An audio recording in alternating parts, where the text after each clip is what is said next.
Гужвите во Скопје станаа веќе неиздржливи. Огромни колони секој ден, преголем број на возила, некултура, енормно високи цени на горивата. Сообраќајни решенија кои што немаат логика, од 3 ленти се ставаат сега 2 ленти и се поставуваат семафори на секој 50 метри. Мислам, едноставно хаос, ова мора да се најде некое решение. И ова е секојдневие, буквално секој ден, не е само во работни денови. Дополнително на тоа што во наредните неколку години кои ќе се поставува БРТ системот ќе биде дополнително уште поголем хаос, бидејќи голем дел, најголемиот дел од градот ќе биде зафатен со работни активности.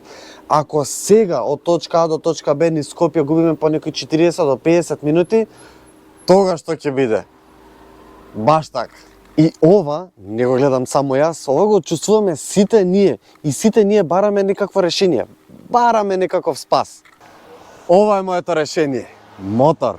Ова е Априлија Скарабеа од 250 кубика, доволно моќен, доволно за да се протнам и да избегнам секаква гужва низ градот. Малку троши, што е многу битно, ама се вози со А категорија, што јас не можам, бидејќи ја немам, односно не можев и ја немав возачката. Но благодарение на Автошкола Мартин, сега можам.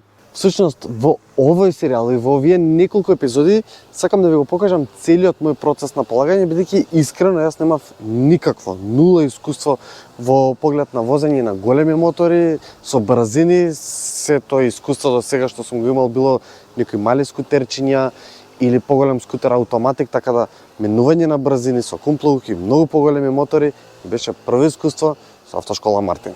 И нормално, како и сите други, така и јас морам да започнам од почетокот, од теоријата. Знам дека не е баш најзабавниот дел од целиот процес на полагање, ама морам и јас тоа да го поминам.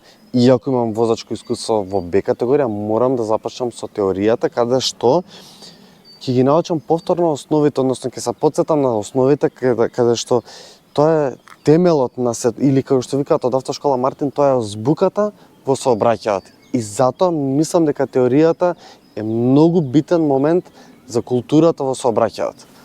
Преку теоретската настава, кандидатот треба да ги стекне основните знаења кои што понатака треба да ги примени како учесник во сообраќај, нели, да може да решава сообраќајни ситуации, да се снаоѓа. И тоа е целта на теоретската настава, да преку запознавање на тие основни сообраќајни законитости, норми, одредби законски, да може понатака со инструкторот, а и кога има возачка дозвола, да им најде практична примена.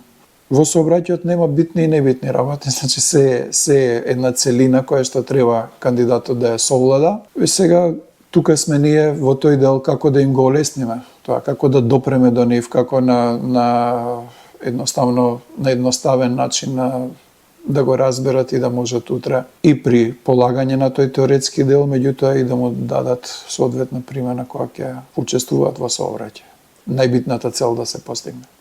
Значи, за да може еден возач да учествува во сообраќај, целата оваа целина си зема свој удел и дел од целокупната безбедност како учесници во патниот сообраќај. Меѓутоа, она што секако представува главна цел е да знаат кандидатите да се заштитат во сообраќајот, да знаат да ги идентификуваат тие лоши места и да можат да спречат да дојде до најлошото. Значи, ова стручна литература тоа се води како дефанзивно возење, значи препознавање на опасноста, отстранување на опасноста од вас, толерирање на туѓите грешки и почитување на останатите учесници во сообраќај, од пешаци, велосипедисти, електрични тротинети, останати возачи. Значи, сообраќајот мора да биде целина и познавањето на правилата и прописите само еден мал дел во тек на целокупната безбедност. Теоретскиот дел е само делче, нели, на подготовка за она, се она што ги очекува понатака примената на правилата и прописите и кога ќе се обучаваат понатака со инструкторот. Примената на правилата и прописите за полагање и како тие стекнати навики да останат и понатака, значи да не бидат само за полагање, а кога ќе се стекнеме со возачка дозвола понатака пак да си продолжиме постаро. Меѓутоа, тоа однесување, значи таа целина не е само кај возачите, значи да е принцип на врзани садови. Тука имаме проблеми со пешаците, со велосипедистите. Значи тоа однесување во сообраќајот, преминување на коловозот каде ќе му дојде нели на пешак или на велосипедист. Измешани се многу работите, значи сите тие изненадување, буквално пешаците ги сметаат пешачките премини како своја слободна територија на која што може да прават што сакаат и кога сакаат.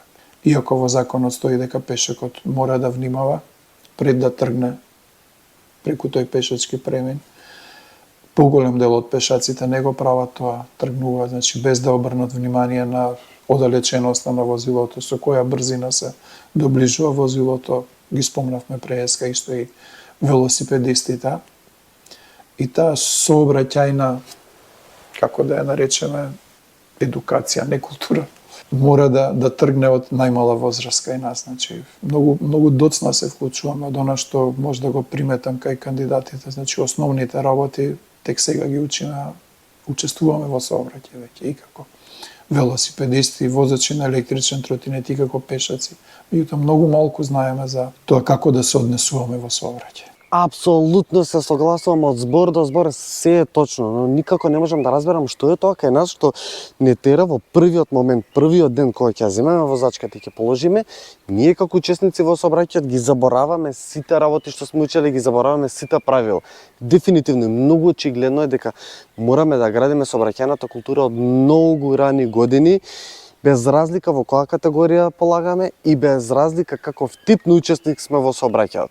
Значи ми беше чест да бидам дел од една група која што 2012 година во делот на обука за А категорија буквално направи револуција во овој регион. До 2012, значи обуката за А категорија беше проформа. Предвидено беше фондот на часови да се возат со инструктор седнат позади на моторот и реално никој не ја спроведуваше таа обука. Кандидатот беше оставен сам на себе, значи како ќе ги совлада на полигон вежбите, градско возење буквално немаше.